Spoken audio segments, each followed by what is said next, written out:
말씀을 먹어치우는 그리스도인이었습니다. 이것이 무엇이냐라는 뜻을 가진 안나. 안나는 살아계신 하나님의 말씀이고 또 말씀으로 이 땅 가운데 오신 예수님을 뜻한다고 했습니다. 우리는 지난 한 주 말씀을 취해서 올바르게 배워 그 말씀에 순종하는 삶을 살자고 했습니다. 절대로 말씀을 무시하고 발 아래 밟아버리는 게으르고 심각한 죄를 범하지 말자고 했습니다. 그 주님의 말씀을 심히 사랑하며 살자고 했습니다. 말씀을 매일 먹어치우며 살아가자고 했습니다. 아침, 점심, 저녁을 먹는 것처럼 규칙적으로 살아계신 하나님의 말씀을 먹고 있으며 꼭꼭 씹어 내 것도 소화시키자고 했습니다. 주께 범죄하지 아니하려 하여 주의 말씀을 늘 마음에 두고 살아가자고 했습니다. 거룩하신 하나님의 말씀을 내 삶의 첫 번째 순위에 두고 살아가자고 했습니다. 성경 전체를 통해 나를 향한 하나님의 구구절절한 마음을 헤아리고 또 그 말씀 가운데 헤아릴 수 없는 기쁨을 찾아 맛보자고 했습니다. 말씀 암송하겠습니다. 시편 119편 97절 말씀 시작. 살아계신 하나님의 말씀, 내가 주의 법을 어찌들이 사랑하는지요. 내가 그것을 종일 작은 소리로 소리하리라. 시편 119편 97절 말씀. 아멘. 아멘. 말씀을 사랑하시는 여러분 되시길 주의 이름으로 축복합니다. 이스라엘 온 무리가 하나님의 인도하심에 따라 신광야에서 서서히 앞으로 나아갔습니다. 그들이 리비빔이라고 하는 곳에 진을 찾지만 거기에는 마실 물이 없었습니다. 이스라엘은 다시 한번 믿음의 시련에 봉착하게 되었습니다. 아울러 하나님에 대한 그들의 신뢰도도 측정되었습니다. 이스라엘의 목자는 여호와 하나님, 온 세상을 창조하신 전지전능하신 하나님. 그렇다면 부족함이 전혀 없다는 거 아닙니까? 하나님께서는 르비딤에 물이 없음을 알고 계셨지만 그럼에도 그들을 바로 그 르비딤으로 이끄셨습니다. 이것은 무엇을 의미하는 걸까? 그렇습니다. 우리의 믿음의 길은 바로 편한 길이 아니라 시련의 길이라는 것입니다. 하지만 하나님께서 친히 우리를 그곳으로 이끄셨다는 것입니다. 이것이 이해된다면 우리가 거기에 머무는 동안에 주님이 우리를 결코 부족함 없이 인도해 주실 것을 신뢰하기가 어렵지 않을 것입니다. 하지만 이스라엘 백성들 모세를 비난하며 말했습니다. 우리에게 마실 물을 내놓아라. 그러자 모세가 이렇게 말합니다. 어찌하여 너희가 나를 괴롭히느냐? 어찌하여 너희가 하나님을 시험하느냐? 이스라엘은 자신들을 향한 하나님의 선하심에 믿음으로 답하는 대신 의심으로 답했습니다. 이스라엘은 목이 말랐으므로 모세에게 불평했습니다. 어쩌자고 우리를 애굽에서 데리고 나왔습니까? 어쩌자고 우리와 우리 자녀와 짐승들을 이곳으로 이끌고 와서 목말라 죽게 하는 것입니까? 모세가 기도로 하나님께 부르짖었습니다. 제가 이 백성을 어떻게 해야 하겠습니까? 이제 조금 있으면 이들이 제게 돌을 던지겠습니다. 모세는 하나님을 불신하고 자신을 위협하는 이스라엘 백성에게 화를 내어 쓴 말로 대꾸하는 대신에 여호와 하나님을 찾았고 이 문제에 대해서 간절히 기도했습니다. 모세가 제가 이 백성을 어떻게 하리까? 라고 한 것은 이 처지에 대한 자신의 무능력함을 인정하는 것이고 또 이번에도 하나님께서 이스라엘 백성들에게 친히 오셔서 그들을 구해 주시리라는 그의 믿음을 잘 드러내주고 있습니다. 때문에 우리도 그 어떤 일이든지 간에 내가 할 수 없음을 고백하고 하나님을 바로 찾아서 하나님, 제가 이 상황 가운데 어떻게 하면 좋겠습니까? 하고 물어야 할 것입니다. 하나님께서 모세에게 말씀하셨습니다. 너는 이스라엘의 장로들 가운데 몇 사람을 데리고 백성보다 앞서 나가라. 나일강을 칠 때 썼던 그 지팡이를 가지고 가거라. 내가 저기 호렙산 바위 위에서 네 앞에 있겠다. 너는 그 바위를 쳐라. 그러면 거기서 물이 솟구쳐 나와 백성이 마실 수 있게 될 것이다. 모세는 이스라엘 장로들이 지켜보는 앞에서 하나님의 말씀대로 행했습니다. 여러분, 이 사건은 무엇을 상징하고 있는 것일까요? 나일강을 칠 때 썼던 그 지팡이는 심판의 지팡이입니다. 그 지팡이, 심판의 지팡이로 하나님의 진노가 가득 담긴 그 심판의 지팡이로 반석을 내려쳤습니다. 이 말씀은 너무나 감사하게 고린도전서 10장에 아주 잘 나와 있습니다. 우리 고린도전서로 함께 가보겠습니다. 고린도전서 10장 1절부터 4절까지 말씀입니다. 고린도전서 10장 1절부터 4절까지 말씀입니다. 네, 고린도전서 10장 1절부터 4절 함께 읽겠습니다. 시작. 형제들아, 나는 너희가 알지 못하기를 원하지 아니하노니 우리 조상들이 다 구름 아래 있고 바다 가운데로 지나며 모세에게 속하여 다 구름과 바다에서 세례를 받고 다 같은 신령한 음식을 먹으며 다 같은 신령한 음료를 마셨으니 이는 그들을 따르는 신령한 반석으로부터 마셨음에 그 반석은 곧 그리스도시라. 아멘. 아멘. 모세에게 속하여 다 구름과 바다에서 세례를 받고 어디를 지나갔죠? 홍해를 지났잖아요. 바다를 지났잖아요. 그게 세례를 상징하는 거고, 그리고 광야에 들어와서 다 같은 신령한 음식을 먹었어요. 뭐죠? 만나예요. 만나. 그리고 다 같은 신령한 음료, 이것은 무엇이냐면 바로 곧 그 반석은 곧 그리스도시라. 그러니까 하나님께서 심판의 지팡이를 상징하는 나일강을 쳤던 하나님의 진노가 가득 잠긴 그 지팡이로 반석을 내려쳤다고 하는 것은 결국 누구를 내리쳤다는 거예요? 예수님을 내리쳤다는 거예요. 반석이라 하면 구약 성경에서 자주 볼 수 있는 여호와 하나님의 명칭 중에 하나입니다. 신명기 32장 15절, 모세는 그의 노래 가운데서 이스라엘이 하나님을 버리고 자기를 구원하신 반석을 업신여겼도다고 탄식하였습니다. 또 사무엘하 22장 2절을 보면 이스라엘 가운데 찬양하는 자는 그의 노래 가운데서 여호와는 나의 반석이시요 나의 요새시요 나를 위하여 나를 건지시는 자시오라고 읊었습니다. 이렇듯 반석은 바로 하나님을 가리킵니다. 그런데 그 반석을 내리쳤다는 것입니다. 이것은 바로 하나님이신 주 예수님의 죽음, 십자가의 죽음을 상징하고 있는 것입니다. 출애굽기 16장, 예수님께서는 하나님께서 예정하신 자들의 생명의 양식이 되기 위해서 하늘에서부터 땅으로 내려오셔야만 했습니다. 그리고 그들의 생명의 물이 되기 위하여 그들의 모든 죄를 대신해서 하나님의 심판을 받음으로 죽임을 당해야만 했던 것입니다. 지팡이로 친 반석으로부터 물이 흘러나왔습니다. 이것은 십자가에 못 박히시고 지금은 영광을 받으신 구주 예수님의 선물, 곧 성령의 아름다운 모형이라고 할 수 있겠습니다. 성령 하나님의 선물은 주 예수의 십자가에 못 박히심과 부활과 승천의 결과였습니다. 온 세상을 창조하신 하나님 아버지께서는 구원을 계획해 놓으셨어요. 그리고 아들이신 예수님은 그 구원을 실행하셨어요. 그리고 성령 하나님은 그 실행된 구원을 적용시키는 작업을 하셨단 말이에요. 모든 사람의 마음에 들어가서 복음을 듣게 하고 죄를 깨닫게 하고 회개케 하고 믿게 하고 힘들지만 예수님이 걸어가신 십자가의 길을 가게 하는 것. 마치 이 생명의 물, 여러분 친구들 마라톤 봤는지 모르겠어요. 마라톤에 곳곳에 이렇게 지점마다 뭐가 이렇게 많이 쌓아놓죠. 선수들 가면서 먹으라고. 예, 그렇죠. 그 물 먹으라고. 마찬가지로 우리 그 마라톤과 같은 우리의 그 인생 가운데 뭘 마시라고요? 예, 생명의 물을 마시라고 하나님께서 배려를 해 주신 것입니다.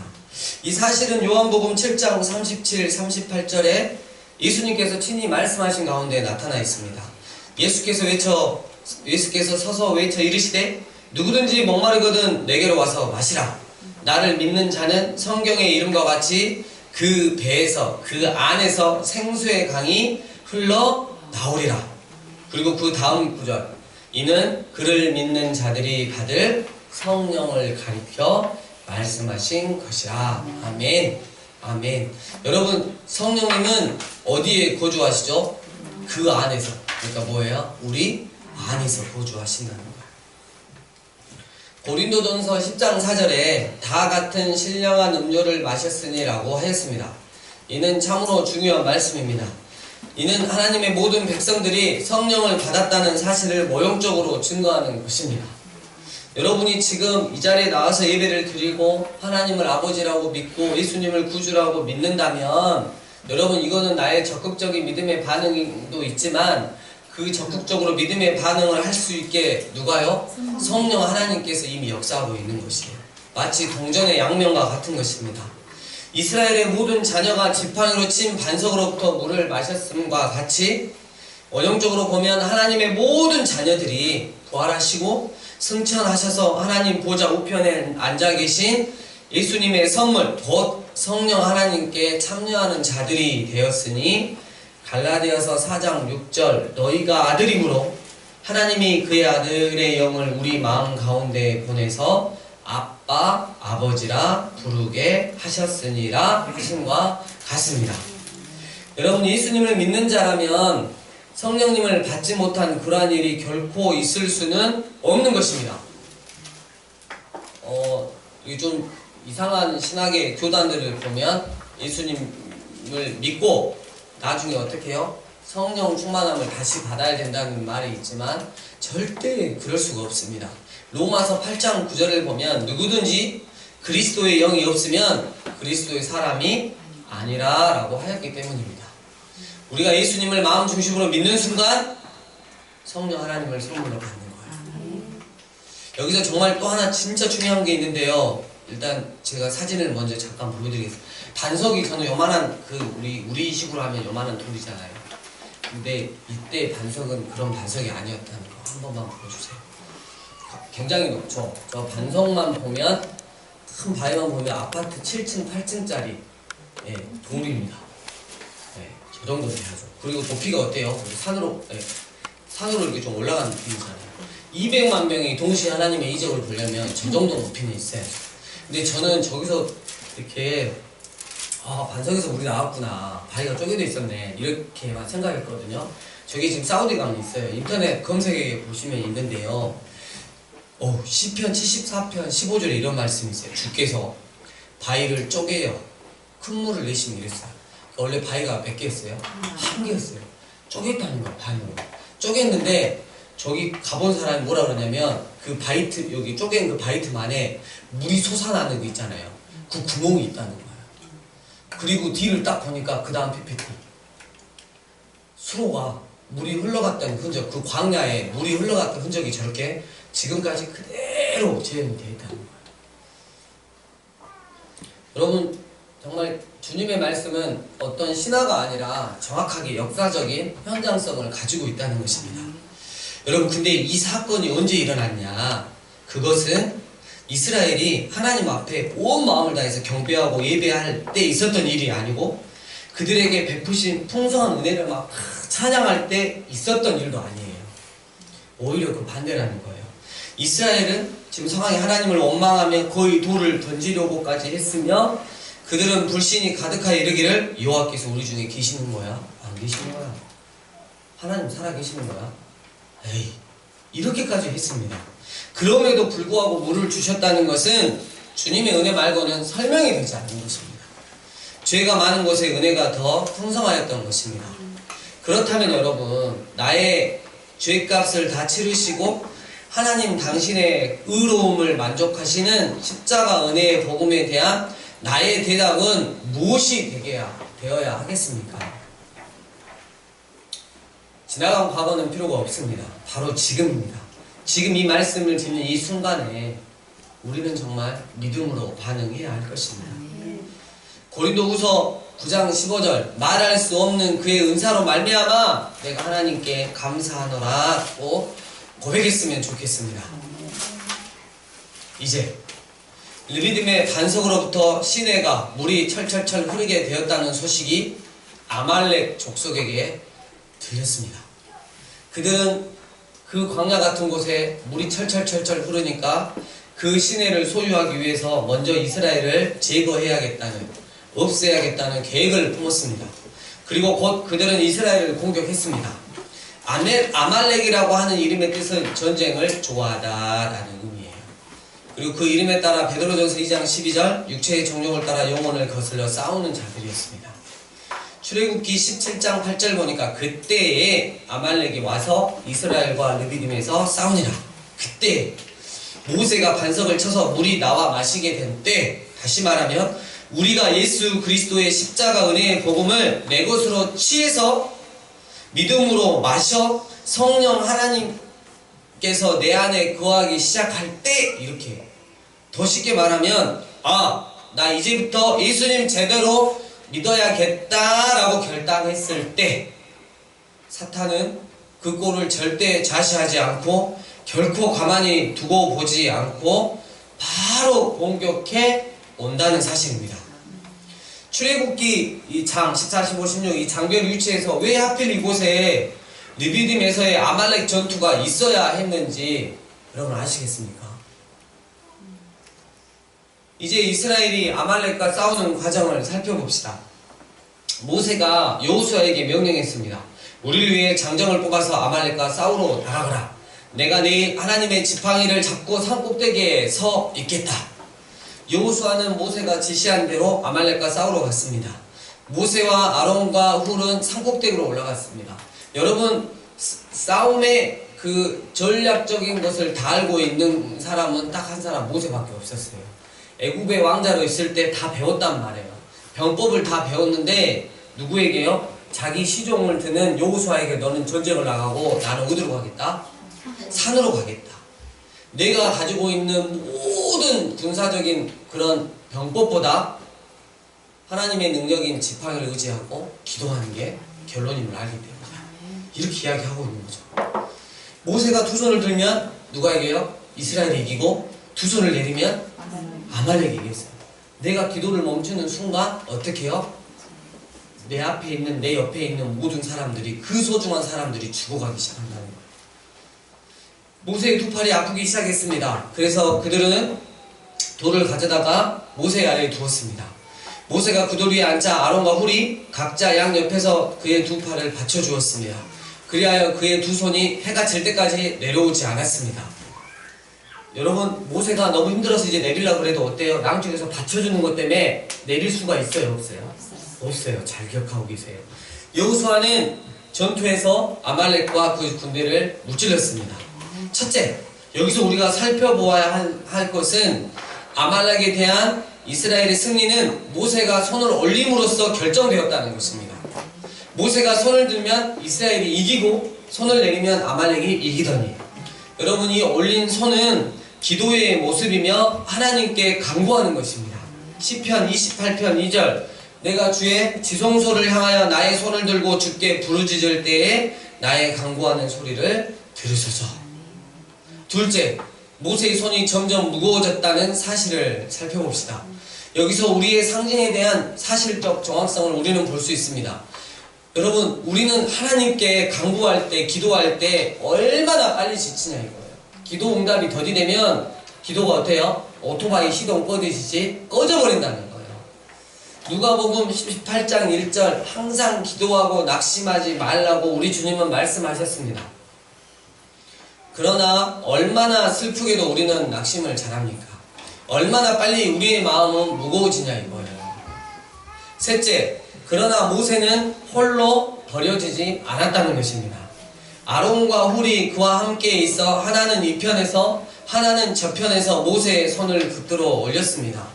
아론은 이스라엘 제사장들 가운데 우두머리였으므로 명확하게 우리의 대제사장을 말합니다.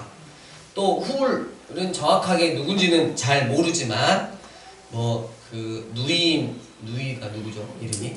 미리암. 네, 미리암의 남편이었다. 이렇게 전승에는 나와 있지만 정확하지 않습니다. 그걸 떠나서 이 훌의 뜻은 빛입니다. 빛. 그러니까 하나님의 거룩함의 상징이 되므로 하나님의 성령을 가리킨다는 거예요. 그렇습니다. 우리가 전능하신 하나님을 의지하여 기도하며 간구할 때 하나님은 그냥 내버려 두시지 않는다는 거예요. 성령의 도우심을 받게 하신다는 거예요.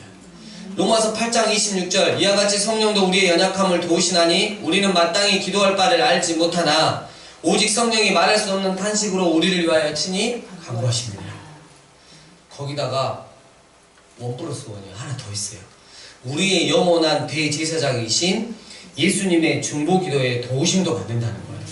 히브리서 7장 25절 그러므로 자기를 힘입어 하나님께 나아가는 자들을 온전히 구원하실 수 있으니 이는 그가 항상 살아계셔서 그들을 위하여 간구하심이라.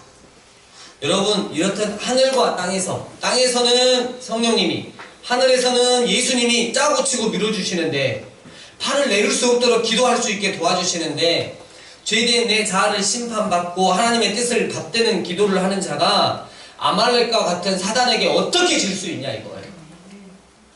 넷째로 이 모욕적 상황은 출애굽기 17장 13절 여호수아가 칼날로 아말렉과 그 백성을 쳐서 무찌르니라 고 함으로써 완결됩니다.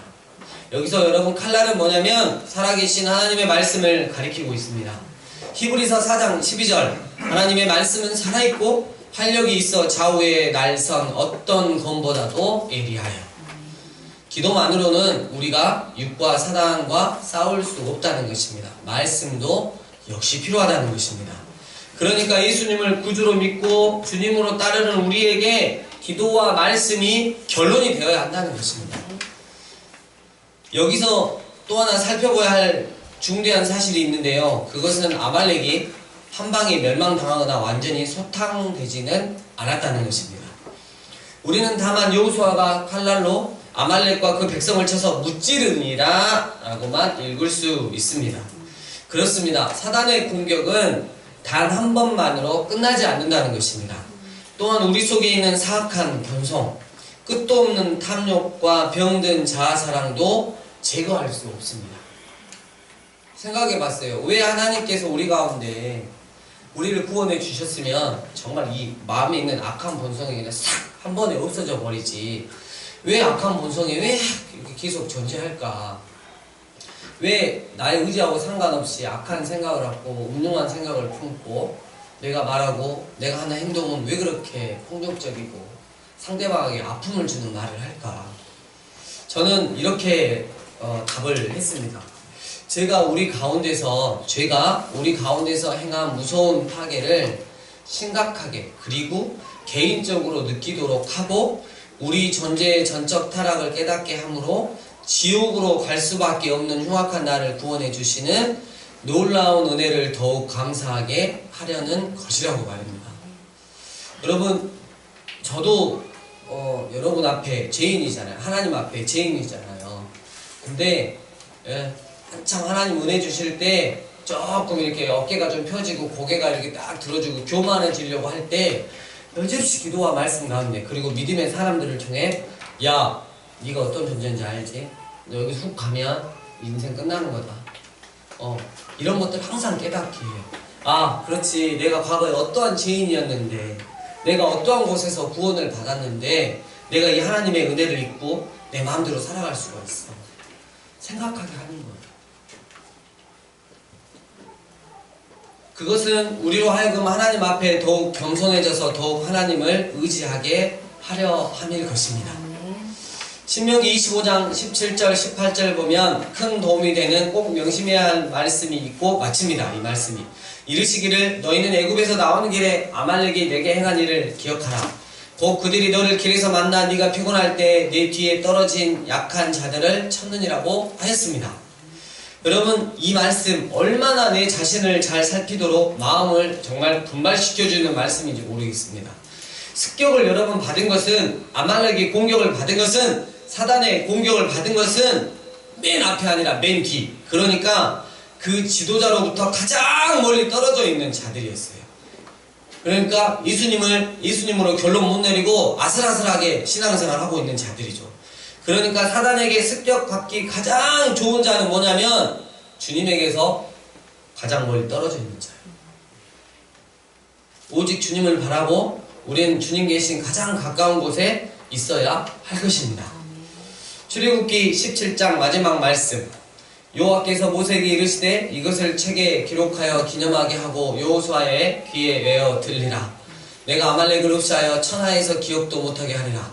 모세가 제단을 쌓고 그 이름을 여호와 니시라 하고 이르되 여호와께서 맹세하시기를 여호와가 아말렉과 더불어 대대로 싸우리라 하셨다 하였더라. 여러분 여기서 보니까 아까는 아말렉을 한 번만 이렇게 쳐서 이겼는데 하나님이 아말렉을 완전히 전멸시킬 것을 약속하셨습니다. 이에 확신에 찬 믿음으로 모세는 한 단을 쌓고 그 단을 여호와 니시, 여호와 우리의 깃발이라고 부름으로써 하나님의 결과적인 승리에 믿음으로 동참하였던 것이에요. 주님께서 여러분 마지막 때에 이르러 빌립보서 3장 21절 보니까 만물이 자기에게 복종하게 하실 수 있는 자의 역사로 우리의 낮은 몸을 자기 영광의 몸의 형체와 같이 변하게 하시리라 하고 말씀하고 있어요. 여러분 우리가 예수님을 믿고 살아가는데 사단은 우리를 결코 그냥 놓아두지 않을 것입니다. 끊임없이 공격할 거예요. 끊임없이 공격하는데 우리가 그때마다 기도와 말씀으로 결론 내고 주님 앞에 붙어 있으면 어떻게 해요? 마지막에 내가 이 사단 새끼를 어떻게 해요? 완전히 괴멸시켜버리고 너의 그 낮은 몸을 어떻게 해요? 부활하신 예수님의 그 몸처럼 어떻게 해요? 변하게 하시리라 라고 약속하고 있는 것입니다. 말씀을 정리합니다. 여호와는 나의 목자시니 내 존재 자체가 부족함이 없으리로다. 이 말씀이 하나님의 약속의 자녀인 이스라엘에게 실제가 되었어야 했는데 그들은 하나님께서 세우신 지도자 모세를 괴롭혔고 돌을 던지려 하였으며 하나님을 시험했습니다. 여호와께서 우리 중에 계신가 안 계신가 라고까지 했습니다.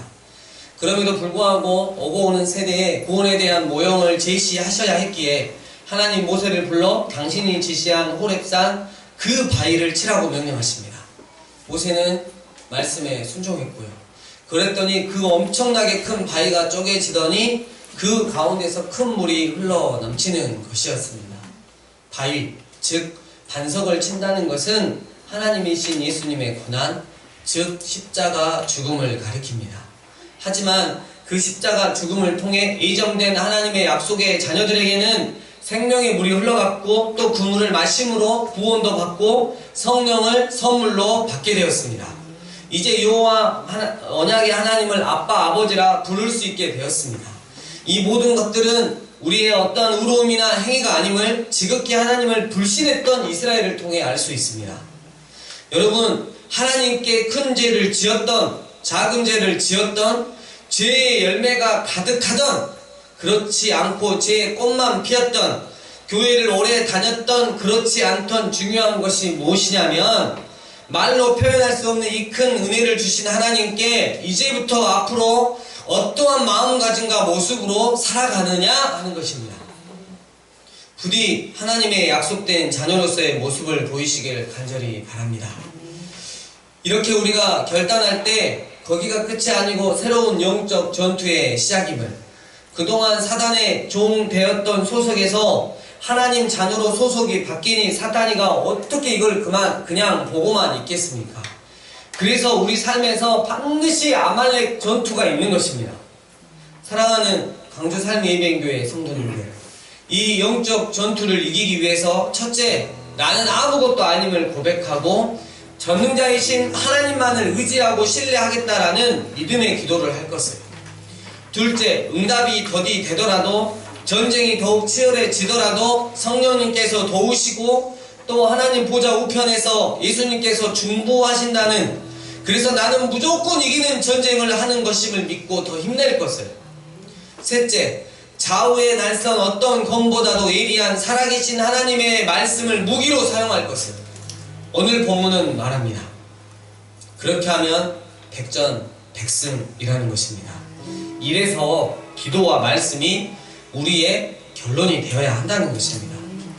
만일 모세가 기도하지 않았다면 이스라엘 백성들 수도 없이 죽어갔을 거예요. 마찬가지입니다. 여러분, 내가 기도하지 않으면, 그래서 영적 전투에 지기 시작하면 온 열방이, 우리 민족이, 이 나라가, 강주 도심이, 우리 교회가, 내 가정이, 내 배우자가, 내 자녀가 사탄의 밥이 되는 것입니다. 무섭지 않나요? 또 내가 살아계신 하나님의 말씀을 영적 전투에서 사용하지 않는다면 그 전투는 무조건 지게 되어 다시 사탄의 종으로 끌려간다는 것입니다. 나 같은 것이라도 사랑하셔서 당신의 유일하신 아들 예수님을 우리에게 주신 하나님 아버지, 말로 다 표현할 수 없는 은혜를 받았다고 감격해하고 감사의 눈물을 흘리며 고백하는 나. 언제까지나 하나님과 나와의 관계를 행복하게 유지시켜 줄 수 있는 것은 오직 기도와 말씀인 것입니다. 마지막 때가 되어 우리 주님 다시 오셔서 우리의 낮은 몸을 주님 당신의 그 영광의 몸의 형체와 같이 변하게 하실 것을 소망하고, 오늘도 내일도 그리고 이 땅에서의 마지막 날에도 오직 기도와 말씀이 우리의 결론이 되게 합시다. 여호와 하나님이 우리의 승리의 깃발이 되게 합시다. 우리 주신 말씀 가지고 하나님께 기도하며 나아가겠습니다. 기도하시겠습니다.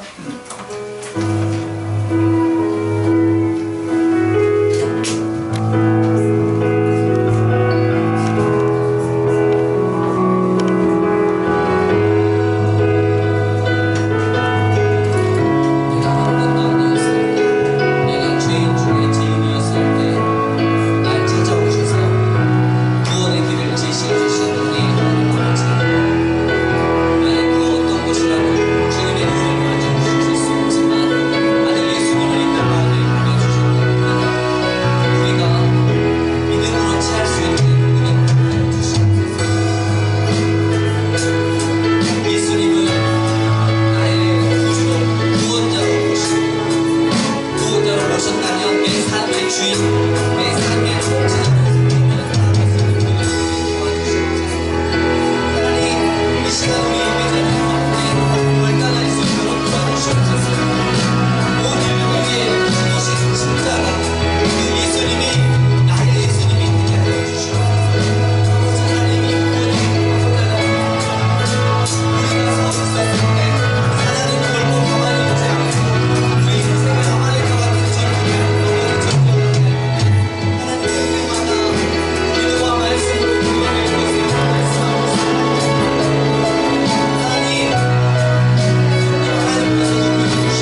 귀한 거 깨닫게 하신 것 감사합니다. 이래서 기도와 말씀이 결론이 되어야 한다는 사실, 내가 기도하지 않고 내가 말씀으로 결론 내지 않는다면 내 주위에 있는 가장 소중한 사람들이 사단의 밥이 되어버린다는 사실 깨닫게 하여 주시고, 하나님, 우리가 정말 주님을 힘있게 의지할 때 내 삶이 주님의 역사가 되는 그런 귀한 체험을 할 수 있는 귀한 한 주간이 되게 하여 주시옵소서. 주님 주신 은혜 감사하여서 정성껏 예물 구별하여 주님 앞에 올려드립니다. 하나님 함양하여 주시고 하나님 이 물질 하나님 나라 위에 기히 사용하여 주시옵소서. 예수님 이름으로 기도드립니다. 아멘. 이제는 우리 주 예수 그리스도의 은혜와 하나님 아버지의 크신 사랑과 성령님의 교통하심이 오직 기도와 말씀으로 결론내는 삶을 살아가겠노라고 결단하는 이 예배자들 머리 위에, 특별히 다음 세대와 이 강주도심 위에 평양에서 예루살렘까지 이제와 영원토록 함께 있을지어다.